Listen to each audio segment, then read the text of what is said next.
Hello everyone, welcome to the Exia IAS academy. तो चलिए देखते हैं कौन से इम्पोर्टेंट न्यूज़ आर्टिकल हैं जो रेलेवेंट रहेंगे एग्जाम पर्सपेक्टिव से। तो इसमें मैं हर आर्टिकल का आपको समरी बताऊंगा और उसी के साथ कौन से पॉइंट से क्वेश्चन पूछा जा सकता है प्री और मेंस में, वो बताने की कोशिश करूंगा। जो भी हमारा एनालिसिस है ये based on previous year question paper है, वो चाहे प्री का हो या मेंस का हो, और जो सिविल सर्विसेज एग्जामिनेशन का सिलेबस है उसके हिसाब से हम चीज़ों को आपके समक्ष प्रस्तुत कर रहे हैं। और इसी के साथ खुद का जो एक्सपीरियंस है प्री का मेंस का इंटरव्यू का, उसको आपको बताने की कोशिश करूंगा कि कौन से पॉइंट से क्वेश्चन पूछा जा सकता है। तो ये जो भी एनालिसिस है UPSC as well as other state PCS के लिए इंपॉर्टेंट रहेगा, इंक्लूडिंग प्री एंड मेंस। कोई अगर एक्जिया आईएएस एकेडमी से एडमिशन के जरिए जुड़ना चाहता है तो वो हमें कांटेक्ट कर सकते हैं हमारे कांटेक्ट नंबर 6002417488 नंबर पे। हम दोनों ही तरह के course foundational as well as crash course provide करते हैं, और जो क्लासेस होती हैं वो both online and offline mode में आप अवेल कर सकते हैं। मैं सभी को यही सजेशन दूंगा कि अभी लगभग 1 साल का समय है यूपीएससी के लिए, और एपीएससी जो आसाम का स्टेट पीसीएस है उसके लिए भी 1 साल का समय है 2026 को जो अटेम्प्ट देने वाले हैं।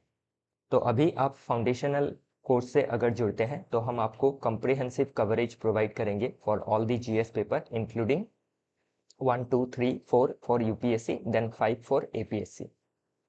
इसी के साथ आपको जो क्लासेस दी जाएंगी उसके ऊपर कम्प्रिहेंसिव स्टडी मटेरियल भी प्रोवाइड किया जाएगा सिलेबस के हिसाब से। जो भी क्लासेस होंगी वो एक्सपर्ट फैकल्टी की द्वारा कराई जाएंगी। इसी के साथ आपका प्री और मेंस के लिए टेस्ट भी दिया जाएगा। प्री के लिए मॉक टेस्ट बिफोर एग्जाम के 2 महीने पहले हम प्रोवाइड करेंगे, 2 महीने तक रेगुलर टेस्ट होगा। देन आफ्टर प्री मेंस के लिए रेगुलर आंसर राइटिंग भी करवाई जाएंगी इसी एक कोर्स में, फाउंडेशनल कोर्स में। और इसी में आपका और एक फैसिलिटी है इन हाउस लाइब्रेरी का। तो जो ऑफलाइन के स्टूडेंट हैं वो हमारे इन हाउस लाइब्रेरी में भी एनरोल कर सकते हैं। तो ये हो गया एडमिशन का डिटेल्स। तो चलिए आगे बढ़ते हैं पहले आर्टिकल की ओर। Why India needs stable urban forest. तो ये जो आर्टिकल है कल जो हमने डिस्कस किया था रिगार्डिंग सस्टेनेबल अर्बन डेवलपमेंट, उसी से जुड़ा हुआ एक टॉपिक है। तो कल हमने ये देखा था कि जो अर्बन एरिया में जो आपकी ब्लू रिसोर्सेस है, आपका कोई लेक हो गया, कोई पॉन्ड है या फिर कोई वेटलैंड है, उसको हमें क्यों प्रिजर्व करना चाहिए, या फिर उससे हमें क्या बेनिफिट मिलती है, उससे कैसे जो आपका फ्लड मिटिगेट किया जा सकता है, बायोडाइवर्सिटी को प्रोटेक्ट किया जा सकता है, ग्राउंड वाटर को रिचार्ज किया जा सकता है, ये सभी हमने देखा था। तो अभी इसी के साथ क्या है, अर्बन फॉरेस्ट को स्टेबल रखना कितना ज़रूरी है उसके बारे में ये आर्टिकल बात कर रहा है। तो अभी धीरे धीरे इंडिया में आप देख सकते हैं पॉपुलेशन का जैसे सर्ज हो रहा है, उसी हिसाब से जो अर्बन स्पेस है उसकी भी डेवलपमेंट होती जा रही है। और प्लस मॉडर्न इकोनॉमिक नीड्स की वजह से भी जो अर्बन सेंटर्स है वो कंटिन्यूअसली ग्रो कर रहे हैं। लेकिन इसमें अभी दिक्कतें क्या आ रही हैं, हमें इकोनॉमिक ग्रोथ, इकोनॉमिक डेवलपमेंट तो हासिल हासिल हो रहा है, लेकिन at the cost of environment हासिल हो रहा है। हमें लग्जरी लाइफ मिल रही है, एक अच्छी लाइफ हमें मिल रही है अगर सहूलियत के हिसाब से देखें, लेकिन जो क्वालिटी ऑफ लाइफ है वो डिग्रेड हो रही है, क्योंकि जो अर्बन स्पेस है उसको डेवलप करने के लिए आपके जो वेटलैंड है, जो फॉरेस्ट एरिया है, उसको आपका कटिंग करना पड़ता है। तो अभी फॉरेस्ट को हम कैसे प्रोटेक्ट कर सकते हैं, तो इसमें एक केस के बारे में मेंशन किया है, कांचा गाचीवोली। तो ये तेलंगाना में, ये आपका तेलंगाना स्टेट के हैदराबाद में ये फॉरेस्ट है, कांचा गाचीवोली। तो ये 400 एकड़ का एक अर्बन फॉरेस्ट है जिसको हाल ही में तेलंगाना की स्टेट गवर्नमेंट ने आईटी पार्क, इंडस्ट्री डेवलप करने के लिए लीज में देने वाले थे। लेकिन इसमें क्या हुआ, आपके जो यूनिवर्सिटी के स्टूडेंट थी उन्होंने प्रोटेस्ट किया, जो लोकल कम्युनिटी है उन्होंने प्रोटेस्ट किया है, तो इसीलिए अभी ये जो प्रोजेक्ट है ये हॉल्ट में है। तो अभी हमें जो इकोनॉमिक डेवलपमेंट है वो तो जरूरी है ही, लेकिन उसके लिए हमें एनवायरनमेंट का कॉस्ट हम बेयर नहीं कर सकते हैं, एनवायरनमेंट को उसके लिए हम तकलीफ में नहीं डाल सकते हैं, क्योंकि अगर एनवायरनमेंट आपका तकलीफ में आया, पेड़ कटी, या फिर वेटलैंड को फील किया गया, तो उससे क्या है, आपका डिफरेंट सॉर्ट ऑफ प्रॉब्लम आप देख सकते हैं। अर्बन फ्लडिंग हो, या फिर आपका जो अर्बन एरिया है हीट आइलैंड में तब्दील हो जाएगा, फिर जो एयर है वो पल्यूट होने लगेंगी, जो ग्राउंड वाटर है वो रिचार्ज नहीं होगा, जो बायोडाइवर्सिटी है वो खत्म हो जाएगा। तो उससे क्या है, हमें सिर्फ डेवलपमेंट मिलेगी, लेकिन उससे हम सस्टेनेबल नहीं बन पाएंगे। तो इसीलिए क्या करना है, अर्बन फॉरेस्ट को प्रोटेक्ट करना नीड ऑफ द आवर है। तो अभी ध्यान रखिएगा, जो फॉरेस्ट है अर्बन एरिया में वो क्या करती है, एयर पोल्यूशन को मिटिगेट करती है। पार्टिकुलेट मैटर 2.5 हो या फिर 10 हो, या फिर आपका SO2 सल्फर डाइऑक्साइड हो, या फिर नॉक्स हो, इन सभी चीजों को, या फिर ग्राउंड लेवल का ओजन हो, इन सभी को क्या करती है, मिटिगेट करती है, और हमें अच्छा जो ऑक्सीजन है, जो हवा है, उसमें सांस लेने की हमें एक एनवायरनमेंट क्रिएट कर देती है। नेक्स्ट है क्लाइमेट रेजिलियंस। तो कैसे क्लाइमेट को रेजिलियंट बनाता है, कैसे हैबिटेबल बनाता है जो फॉरेस्ट है वो, तो मॉडरेट टेम्परेचर को मेंटेन करने में मदद करता है जो अर्बन फॉरेस्ट है वो। फिर जो अर्बन हीट आइलैंड का इफेक्ट है उसको कम करता है, कार्बन सिक्वेस्ट्रेशन करता है, जो कार्बन आपका इमिट होता है सिटी एरिया में या फिर आपके अर्बन एरिया में, उसको क्या करता है, सिक्वेस्ट्रेट करता है, मतलब जो पेड़ है वो रेस्पिरेशन में उसको लेते हैं। देन आपका जो स्टॉर्म वाटर रेगुलेशन है, तो जो आपका रन ऑफ होता है बारिश के बाद, तो फ्लडिंग जैसे जो चीज है वो कम हो जाती है अगर फॉरेस्ट रहा तो फॉरेस्ट के वजह से क्या होती है, आपकी जो वाटर है वो जो आपके माटी के अंदर, मिट्टी के अंदर परकुलेट हो सकती है, इरोजन का जो खतरा रहता है वो कम हो जाता है। फिर जो बायोडाइवर्सिटी है वो प्रोटेक्ट रहती है, और बायोडाइवर्सिटी अगर प्रोटेक्ट रहा तो क्या होगा, हमें सीधा सीधा पता नहीं चलता है, लेकिन क्या है, एक कनेक्शन है between humans and the biodiversity, वो हमें क्या करते हैं, डायरेक्टली इनडायरेक्टली हेल्प करते हैं to lead a good life. और एस्थेटिकली भी क्या है, हमें एक आपका हैप्पीनेस दिलाता है जो बायोडाइवर्सिटी है वो, चिड़िया हो या फिर पेड़ पौधे हो। ओके, तो supports endangered and urban adapted species like bird, okay, फिर पॉलिनेटर्स, रेप्टाइल्स, स्मॉल जो मैमल्स है। तो इसीलिए क्या करना है, अर्बन फॉरेस्ट को प्रोटेक्ट करना है। तो इसमें कांचा आपका गाचीबोली फॉरेस्ट के बारे में पूछा जा सकता है कि ये हाल ही में न्यूज में क्यों था।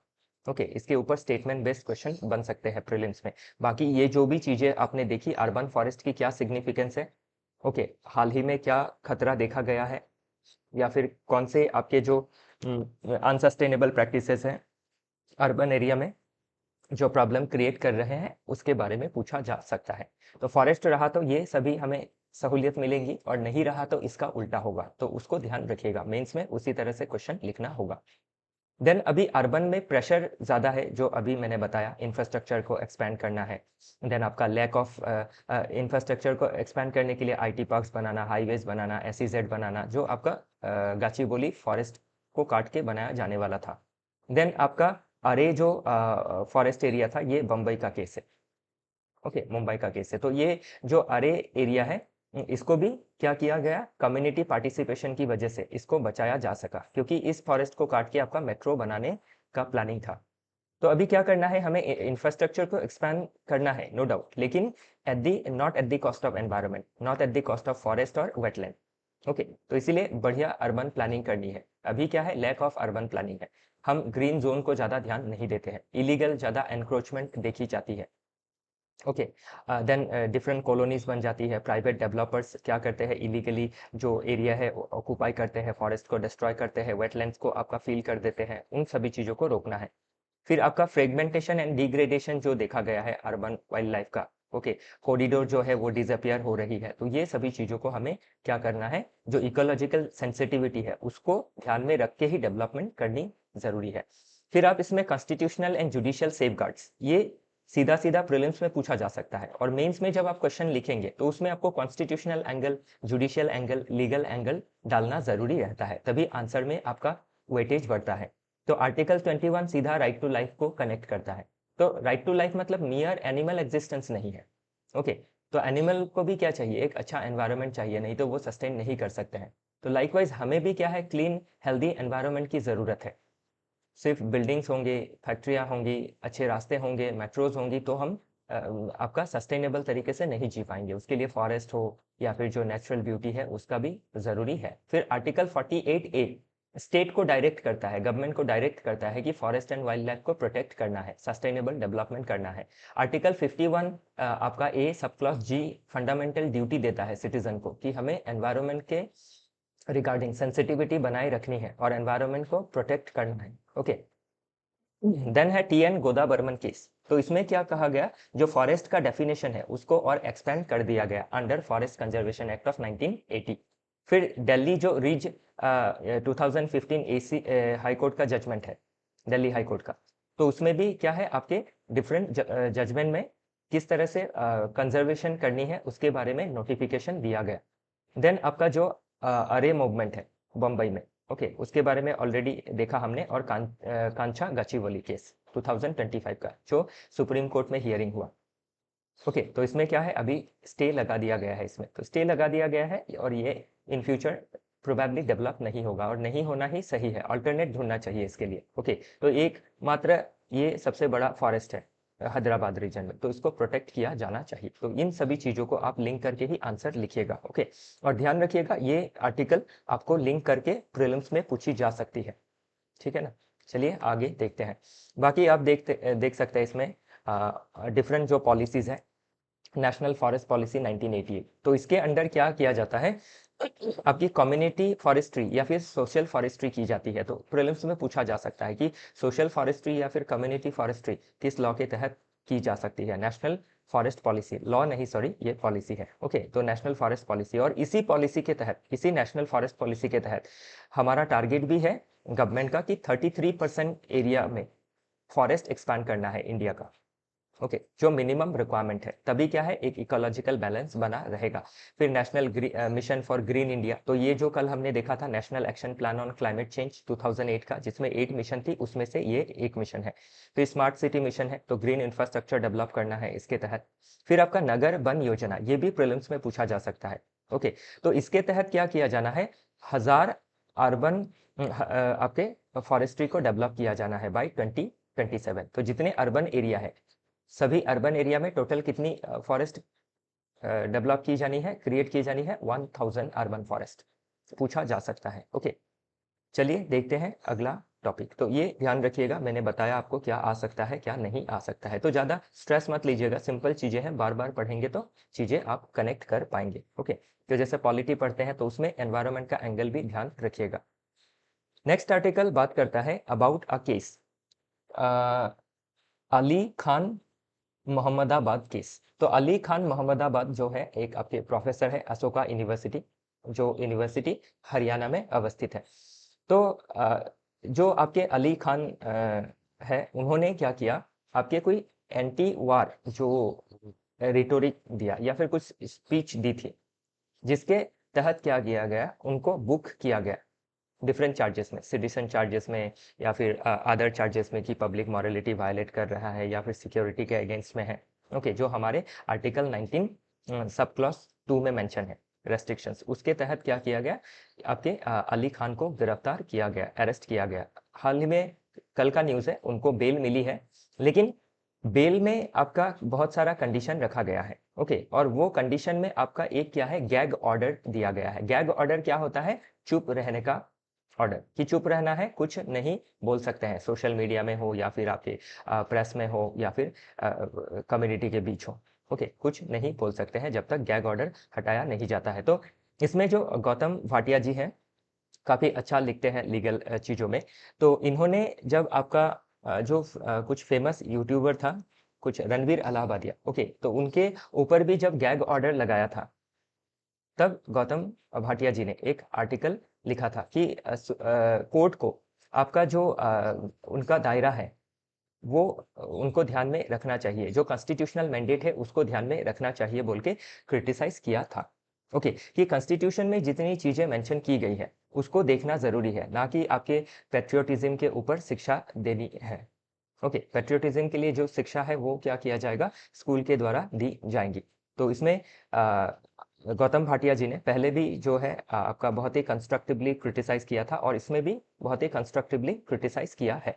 तो अभी ध्यान रखिएगा, जो आपकी डिस्प्यूट है या फिर कोई केस है जिसमें आपका क्रिटिसिज्म आ रहा है, तो वो चीज़ें क्या हो सकती है, एग्जाम में पूछी जा सकती है। पूरा डिस्प्यूट आपको नहीं जानना है, बस डिस्प्यूट किस मामले के लिए हुआ है, right to freedom of speech and expression को लेके हुआ है।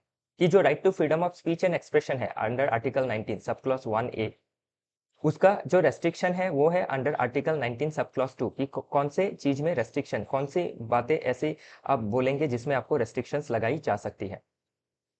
लेकिन इसके अलावा बाकी चीजों में या फिर बाकी अलग आपके मेलाफाइड इंटेंशन से कोई रेस्ट्रिक्शन नहीं लगाया जाना चाहिए। अगर लगाया जाता है तो उसमें कोर्ट का ये जिम्मेदारी होता है कि उसको प्रोटेक्ट किया जाए, ताकि डेमोक्रेसी का जो क्रेडिबिलिटी है, जो क्रेडेंशियल है, जो डेमोक्रेटिक प्रिंसिपल है, उसको प्रोटेक्ट करके रखा जा सके। तो इन फ्यूचर क्या है, right to freedom of speech and expression को लेके क्वेश्चन पूछा जा सकता है कि इसको हम कैसे बैलेंस करें सिक्योरिटी ऑफ द स्टेट के साथ, पब्लिक ऑर्डर के साथ, डिसेंसी एंड मॉरलिटी के साथ, defamation, incitement to offence etcetera के साथ। क्या ये जो आपका राइट है एब्सोल्यूट है? No, it's not absolute, not an absolute right under article 19 sub clause 2।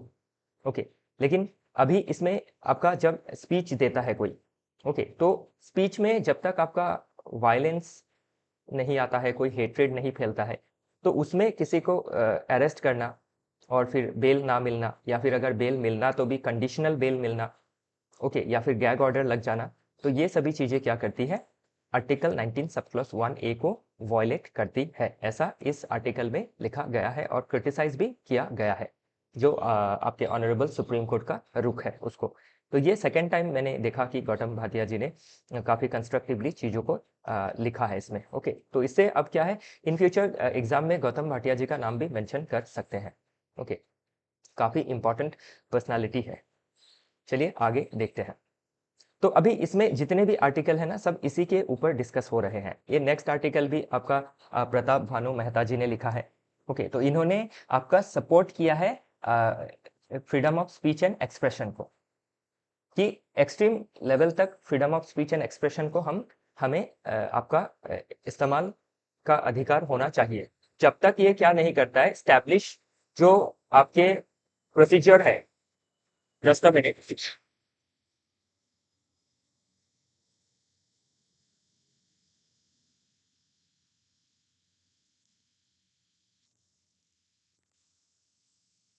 Okay, तो जो आपके जब तक ये वायलेंस को इंसाइट नहीं करता है, कोई हेट्रेड नहीं फैलाता है, तब तक ये सही नहीं है कि किसी का जो freedom of speech and expression है उसको वायलेट किया जाए।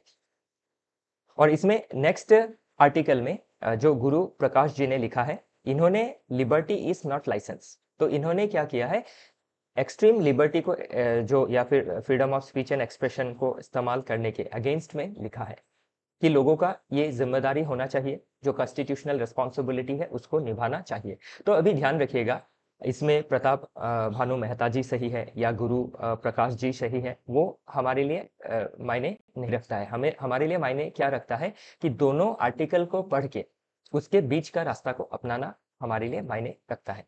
ओके, ध्यान रखिएगा। तो इसमें अभी जो आप देख सकते हैं, प्रताप भानु मेहता जी ने क्रिटिसाइज किया है कि आपका जो freedom of speech and expression है उसको कर्टेल करने के लिए जो गवर्नमेंट एजेंसीज है वो आपका क्या करती है, डिफरेंट तरीके से एफआईआर फाइल करके अरेस्ट करती है, इन्वेस्टिगेशन करती है, स्पेशल इन्वेस्टिगेशन टीम बैठाती है। और जो आपका जिसको अरेस्ट किया गया है उसके लिए क्या नहीं रहता है, इस पीरियड में जब अरेस्ट होता है, इन्वेस्टिगेशन होता है, एसआईटी बैठती है, उस पीरियड में क्या होता है, आपका जुडिशियल कस्टडी में या फिर पुलिस कस्टडी में रहना पड़ता है। जबकि क्या है, जो प्रिजम्पशन ऑफ इनोसेंस है वो वायलेट होता है कि आपका इन्वेस्टिगेशन जब तक कर रहे हैं तब तक तो एटलीस्ट जेल में मत रखिए। तो इसमें आप देख सकते हैं कि इम्प्लिसिटली ये पनिश ही कर दिया गया है एक इंसान को जो एक्यूज्ड है, जिसका कन्विक्शन नहीं हुआ है, और बाद में बहुत सारे केसेस में क्या होता है, आपका एक्विटल हो जाता है, छूट जाता है। तो इससे क्या होता है, जो आपका व्यक्ति है जिसको अरेस्ट किया गया है उसका जो right to life, personal liberty, freedom of speech and expression है वो वायलेट होता है। वो एक्यूज्ड के स्टेज में ही ऐसे ट्रीट किया जाता है जैसे कन्विक्टेड हो गया हो। तो उसको क्रिटिसाइज किया गया है भाई प्रताप भानु मेहता जी के द्वारा।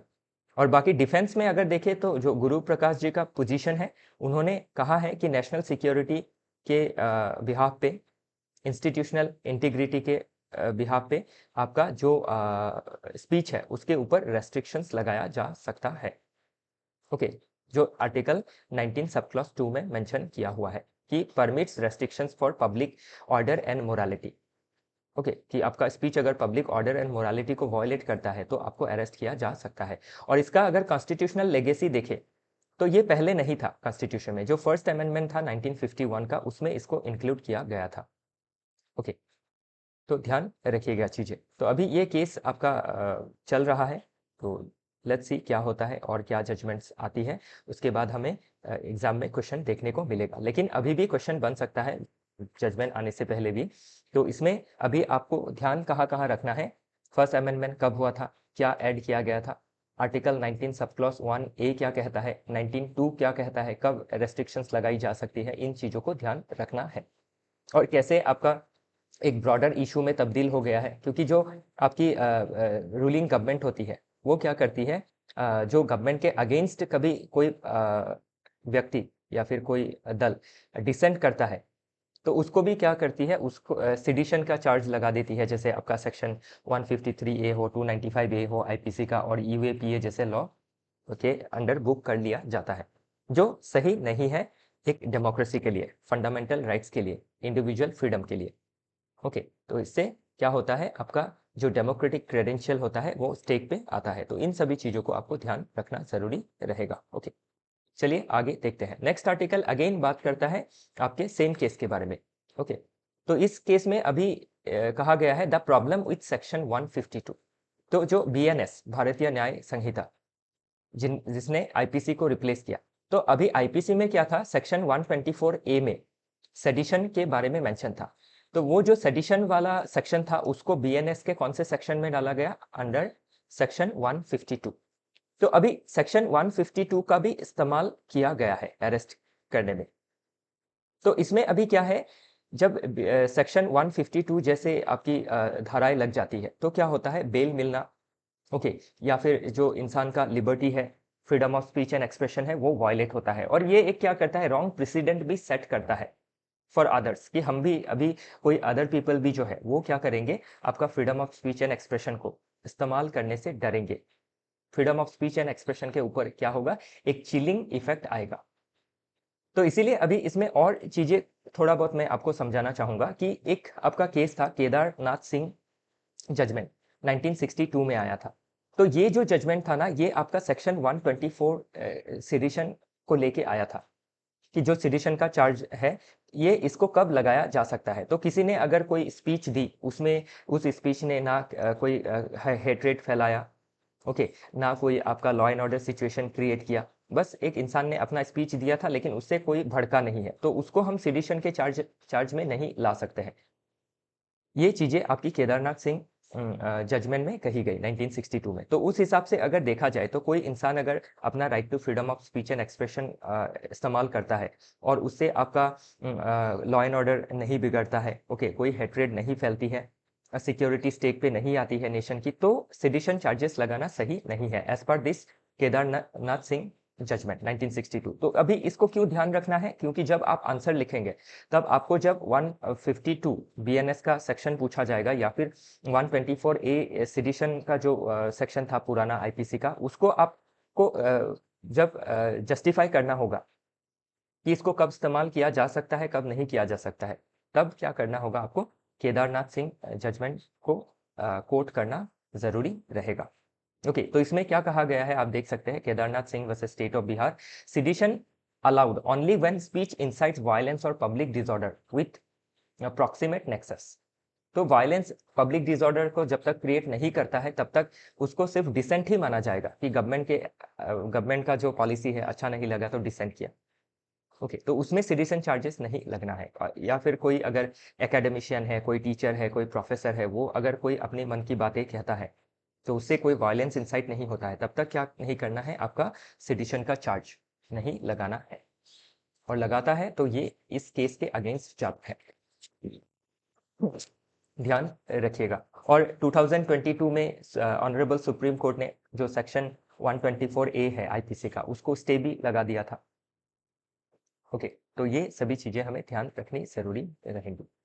नेक्स्ट आर्टिकल बात करता है अबाउट आपका कोंकण रेलवे के बारे में। तो कोंकण जो रेलवे है उसको मार्च किया जाना है। तो ये छोटा सा आर्टिकल है, तो मुझे तो सीधा सीधा नहीं लगता कि ये क्वेश्चन पूछा जाएगा। ओके, तो ये कोंकण रेलवे जो है ये आपका महाराष्ट्र, कर्नाटका, गोवा, केरला तक जाता है। तो इनके स्टेट पीसीएस में पूछा जा सकता है। लेकिन ओवरऑल क्या है, कोंकण रेलवे कौन से एरिया को कनेक्ट करता है या फिर कौन से रीजन से गुजरता है? वेस्टर्न घाट रीजन से गुजरता है। तो इसको कब बनाया गया था? 1990 में। और ध्यान रखिएगा, ये सिर्फ इंडियन रेलवे के ये जो इंडियन रेलवे के अंतर्गत नहीं था। ये आपका क्या था, इसमें एक स्पेशल पर्पस व्हीकल बनाया गया था अंडर मिनिस्ट्री ऑफ रेलवे।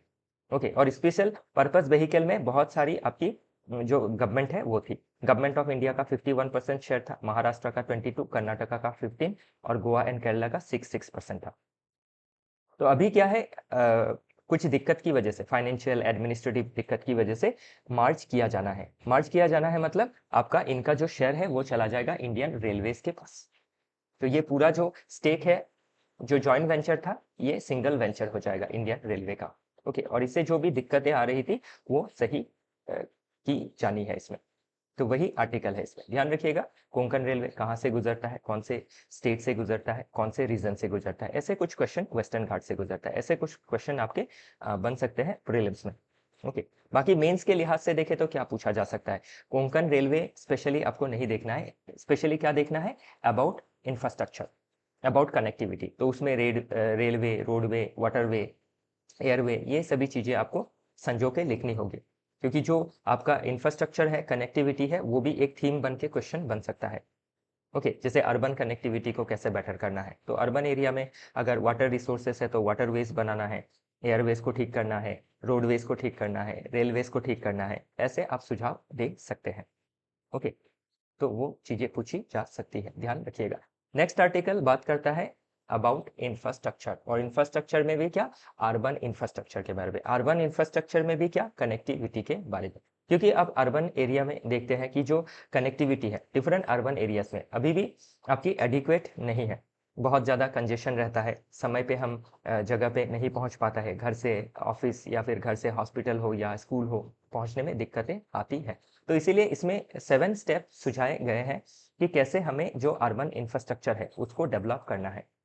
तो इसीलिए पहले इसमें कहा गया है कि हमें एस्टिमेट करना चाहिए इंफ्रास्ट्रक्चर को, कि कितना इंफ्रास्ट्रक्चर हमें बनाना है और उसके लिए कितना फाइनेंसिंग लगेगा। और बॉटम अप प्लानिंग करने के बारे में कहा गया है कि सेंटर से प्लानिंग करेंगे तो उससे क्या है, हर स्टेट को हर तरह सेम तरह का प्लानिंग नहीं चाहिए, हर स्टेट का क्या है, ज़रूरत अलग अलग है। तो उस हिसाब से क्या है, आपका इंफ्रास्ट्रक्चर का प्लानिंग करना ज़रूरी है और बॉटम अप प्लानिंग करना ज़रूरी है, ताकि आपके क्या हो, लोकल बॉडी से लेके, स्टेट गवर्नमेंट से लेके जो है आपकी इनपुट ली जा सके। ओके, नेक्स्ट आपका बात किया गया है differentiated context specific city typology. तो डिफरेंट सिटी का अभी क्या है, रिक्वायरमेंट अलग अलग है। ओके, तो हर one size fit all approach हमें नहीं अपनाना है, इसको रिजेक्ट करना है। तो जिस सिटी की जो जरूरत है उस हिसाब से डेवलप करना जरूरी रहेगा इंफ्रास्ट्रक्चर को। तो टायर 1 का जो सिटी है, 2 है, 3 है, सबकी रिक्वायरमेंट अलग है। ओके, सभी को एक लेंस से देखने से नहीं होगा। नेक्स्ट है आपका strengthening urban infrastructure development financing corporation. तो जो फाइनेंसिंग के लिए जो आपकी कॉर्पोरेशंस बनाई जाती हैं, ओके, जैसे नाबार्ड बना है आपके रूरल इंफ्रास्ट्रक्चर या फिर रूरल सोशियो इकोनॉमिक डेवलपमेंट के लिए, तो उसी तरह से क्या करना है, अर्बन इंफ्रास्ट्रक्चर डेवलपमेंट के लिए फाइनेंसिंग कॉर्पोरेशन बनाई जानी है, सिमिलर टू जैसे नेशनल इंफ्रास्ट्रक्चर इन्वेस्टमेंट फंड है उसी तरह से। Okay, then city action plan लेना है एंड सिटी इन्वेस्टमेंट प्लान लेना है, ताकि हम क्या कर सके, आपके टारगेटेड तरीके से जो इंफ्रास्ट्रक्चर है उसको डेवलप कर सके, जैसे आसाम ने लिया है। ओके, 10,100 रुपया, इसमें आपके डिफरेंट सिटीज को क्या किया जाना है, उसका जो इंफ्रास्ट्रक्चर है उसको डेवलप किया जाना है with the participation of local government. Next आपका special agglomeration and shared service model. तो इसमें देखा जाना है कि आपके जो डिफरेंट रीजन है उसको हम कैसे डेवलप कर सकते हैं। जो डिफरेंट आपके सिटी रीजन है उसमें जो आपके वेस्ट होते हैं, वेस्ट को हम एनर्जी में कन्वर्ट कर सकते हैं। ओके, फ्यूल बना सकते हैं। उस फ्यूल से हम क्या कर सकते हैं, आपके अभी कनेक्टिविटी के लिए फ्यूल चाहिएगा तो वो फ्यूल भी हम क्या कर सकते हैं, सिटी एरिया से ही वेस्ट से डेवलप कर सकते हैं। ओके, फिर आपका public land inventory and market valuation. तो जो भी लैंड है, पब्लिक लैंड मतलब गवर्नमेंट का जो लैंड है, उसका पहले तो ब्यौरा निकालना है। उसके बाद जो आपकी खाली पड़ी ज़मीन है उसको मोनिटाइज करना है, नॉन एसेंशियल जो लैंड है, तो मोनिटाइज करके उस पैसे से इंफ्रास्ट्रक्चर डेवलप करना है। तो इस सभी चीज़ों के बारे में मेंशन किया गया है, तो ध्यान रखिएगा। और 7 आप देख लीजिएगा। चलिए आगे देखते हैं। नेक्स्ट आर्टिकल बात करता है अबाउट अंडरस्टैंडिंग बुद्धा। तो अभी आज के समय पे ध्यान रखिएगा कि जो आपके गौतम बुद्धा, लॉर्ड गौतम बुद्धा ने जो भी फिलॉसफी दिया, ओके, आपके एंशियंट समय में ही, 5th 6th सेंचुरी बीसी में ही, उसकी रेलेवेंस आज के समय पे बहुत ज़्यादा है। अब ध्यान रखिएगा, आज के जो मॉडर्न इंडिविजुअल है वो बहुत ज़्यादा सेल्फ सेंटर्ड है और एक इल्यूजन ऑफ सेल्फ का कंसेप्ट आ गया है कि आपके क्या है, इल्यूजन में है कि हम अकेले रहेंगे और अकेले आपके सब चीज़ें करेंगे तो हम खुश रहेंगे। तो इससे क्या है, आपका क्या होगा, दुख जो है वो ज़्यादा बढ़ेगा। तो इसीलिए अभी क्या करना है, जो आपके मॉडर्न इंडिविजुअल है, ओके, जो आपके बहुत ज़्यादा अपने आप में व्यस्त रहते हैं, सेल्फ सेंटर्ड रहते हैं, एक समय पे जाके क्या होते हैं, बहुत ज़्यादा डिस्ट्रेस में चले जाते हैं, एलिनिएशन, आइसोलेशन में चले जाते हैं। तो इसीलिए क्या करना है, जो सोशल बॉन्डिंग है उसको रखनी ज़रूरी है। हमें एक मिडिल पाथ लेना ज़रूरी है कि हम अपने आप को सुधारने में भी समय व्यतीत करें, एज वेल एज हम सोशल भी बने। नहीं तो क्या है, जो डिफरेंट आपके इमोशनल ट्रोमास रहती है, एंजाइटी रहती है, डिप्रेशन रहती है, ये बढ़ने का रीज़न ही ये है कि हम बहुत ज़्यादा सेल्फ सेंटर्ड है और बहुत ज़्यादा हम क्या करते हैं, अपने साथ बहुत ज़्यादा समय बिताते हैं। ओके, और एक हम क्या होते हैं, समय के साथ ईगो सेंट्रिक हो जाते हैं, जो आज के कल्चर में बहुत ज़्यादा प्रेवलेंट है। ओके, और बहुत ज़्यादा मटेरियलिस्टिक हो जाते हैं, सेल्फ सेंटर्ड हो जाते हैं। ओके, नार्सिसिस्ट हो जाते हैं, खुद की कोई गलती नहीं देखते हैं। ओके, दूसरों को ज़िम्मेदार ठहराते हैं। तो ये सभी चीज़ें हमें क्या करती है, सीखने से कुछ चीज़ें सीखने से दूर रखती है, सोसाइटी को जानने से दूर रखती है, कल्चर के साथ जो अटैचमेंट होता है उससे हम दूर रहते हैं, नेचर के साथ हमारा जो अटैचमेंट होता है वो उससे हम दूर रहते हैं। तो अभी ध्यान रखिएगा कि जो गौतम बुद्ध जी हैं इनके बारे में क्या है, एथिक्स में क्वेश्चन बनता है कि कैसे हम इमोशनली इंटेलिजेंट बन सकते हैं, कैसे हमारा ईगो को हम मैनेज कर सकते हैं। ओके, तो ये सभी चीज़ें पूछी जा सकती है। और जब सेल्फ सेंटर्ड हो जाते हैं ना, तो हमारा जो एथिकल डेवलपमेंट है वो भी नहीं होता है। क्या सही है, क्या गलत है, क्या कहना चाहिए, क्या नहीं कहना चाहिए, वो हम नहीं समझ पाते हैं। लोगों का इमोशंस हमसे हमसे कंट्रोल नहीं होता है क्योंकि हम खुद ही इमोशनल हो जाते हैं, एलिनिएट हो जाते हैं, डिस्ट्रेस हो जाते हैं, एंजाइटी में चले जाते हैं। ओके, तो इसीलिए क्या करना है, जो बुद्धा जी ने जो चीज़ें हमें सिखाई है, जो ज्ञान का मार्ग उन्होंने दिया है कि हम अपने जीते जी जो लाइफ है उसमें हम कैसे क्या कर सकते हैं, निर्वाण पा सकते हैं। ओके, मुक्ति पा सकते हैं डिफरेंट प्रॉब्लम से। तो उसके लिए क्या है, जस्ट अ मिनट।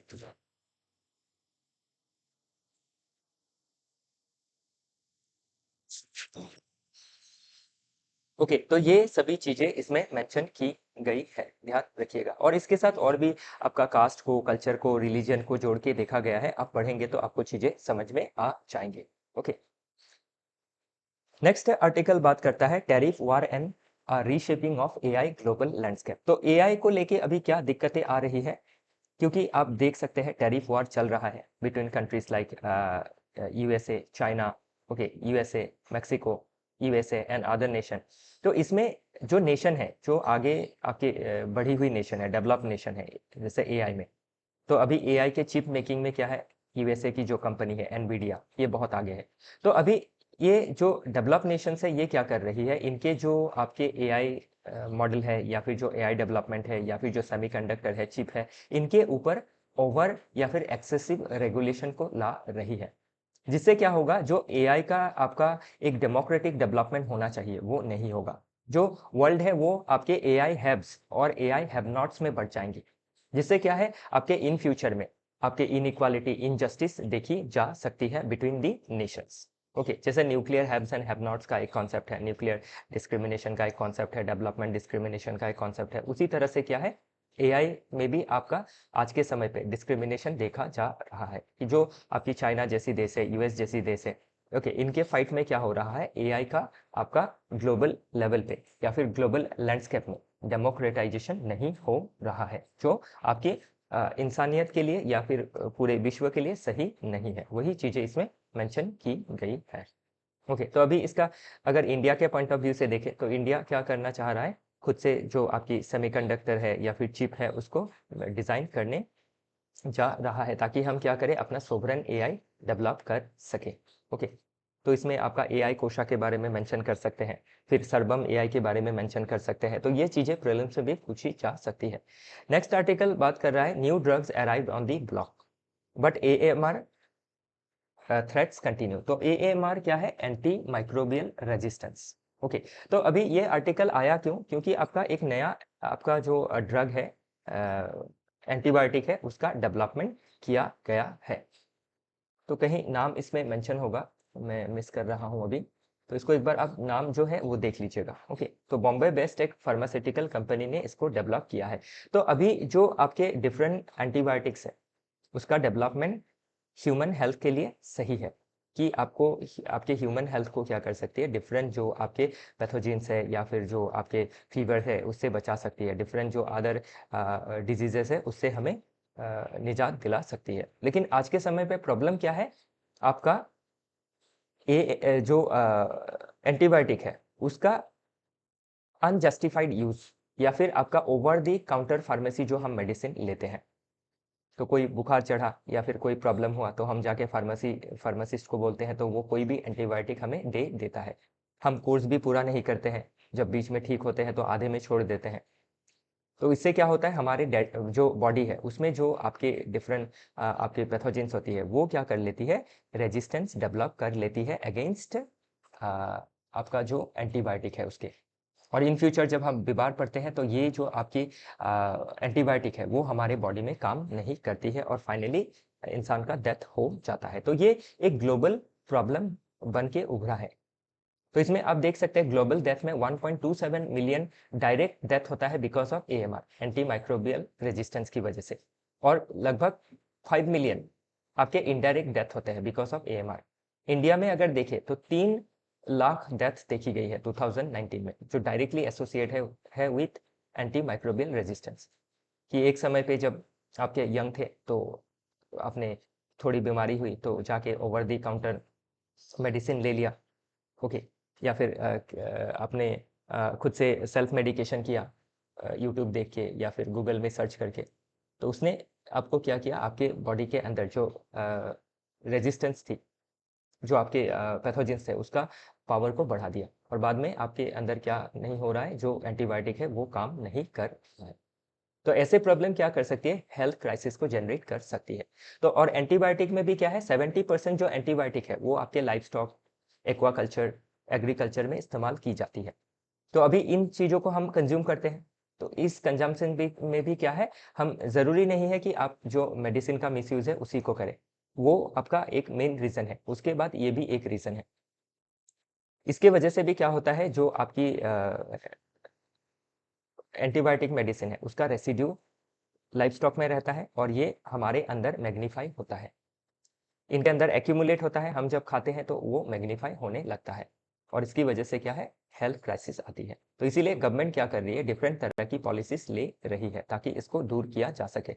जैसे वन हेल्थ पॉलिसी ले रही है बाई गवर्नमेंट की, आपका ह्यूमन का हेल्थ, एनिमल का, एनवायरमेंट, तीनों का ही हेल्थ को प्रोटेक्ट रखना है। देन आपका national action plan on anti microbial resistant 2017 लिया गया है, ओके। तो इसमें आपकी डिफरेंट जो एंटीबायोटिक है उसके ऊपर बैन भी लगाया गया है, सर्विलियंस नेटवर्क को बढ़ाया गया है, और ग्लोबल लेवल में आप देखें तो WHO हो, फूड एंड एग्रीकल्चरल ऑर्गेनाइजेशन हो, इन्होंने डिफरेंट आपकी पॉलिसीज ली है ताकि ग्लोबली सर्विलियंस रखा जा सके। तो ध्यान रखिएगा, प्रीलिम्स में, मेंस में क्वेश्चन बन सकता है। नेक्स्ट आर्टिकल बात करता है big screen full house space for the new. तो इसमें OTT, ओवर दी जो टॉप प्लेटफॉर्म है जिसमें हम मूवीज वेब सीरीज वगैरह देखते हैं, लाइक नेटफ्लिक्स हो गया, अमेजॉन हो गया, ओके, और जो भी है। तो मुझे अभी ये दो ही ध्यान में आ रहे हैं। तो इन जो ओटीटी प्लेटफॉर्म का सर्ज होने की वजह से क्या हो रहा है, आपके जो डायरेक्टर है, जो आर्टिस्ट है, उनको एक आर्टिस्टिक फ्रीडम मिल रहा है। और आप देख सकते हैं जो आपके नए उभरते हुए टैलेंट है, उनको अगर बड़े स्क्रीन में, मतलब आपके बॉलीवुड में अगर जगह नहीं भी मिल रहा है, बड़े स्क्रीन मतलब थिएटर में जो मूवी लगती है, तो उसमें अगर जगह नहीं भी मिल रहा है तो ओटीटी प्लेटफॉर्म में जगह मिल रहा है। तो इससे क्या हो रहा है, जो क्रिएटिविटी है उसकी सर्च हो रही है, जो आर्टिस्टिक फ्रीडम है वो आगे बढ़ रहा है, ओके, इकोनॉमी जो है वो बूस्ट कर रही है। तो अभी इसमें क्वेश्चन सवाल ये है कि क्या बिग स्क्रीन को चैलेंज कर रहा है? तो नहीं कर रहा है। नो डाउट थोड़ा बहुत तो जो चैलेंज है वो फेस किया है, लेकिन बिग स्क्रीन का भी अपना एक वैल्यू है। तो जैसे पुष्पा जैसे जो आपकी मूवी है, उसके लिए क्या है, आप ओटीटी प्लेटफॉर्म में उस मूवी का मज़ा नहीं ले सकते हैं। उसके लिए आपको क्या करना है, जो आपके 3D हॉल है या फिर जो आईएमएक्स जैसे हॉल है, उसमें ही आपको ये मूवीज़ क्या लगेंगी, अच्छी लगेंगी। तो वो अपना खुद का जो स्पेस है वो नहीं खो रहा है, उल्टा अपना स्पेस बना रहा है। तो अभी ये आर्टिकल जो है, कभी आपका मैंने इंटरव्यू में देखा है कि बार-बार क्वेश्चन पूछा जाता है ओटीटी प्लेटफॉर्म के बारे में, तो पूछा जा सकता है। बाकी ओटीटी प्लेटफॉर्म में जो सेंसरशिप है वो भी कंपेयर टू बिग थिएटर कम है, ओके। तो वो एक इसका आप positive as well as negative दोनों ही देख सकते हैं। बाकी नेगेटिव क्या है, बहुत ज़्यादा एडल्ट कंटेंट होती है, फिर आपका क्या है, जो सेंसरशिप है वो कम होता है। Just a minute.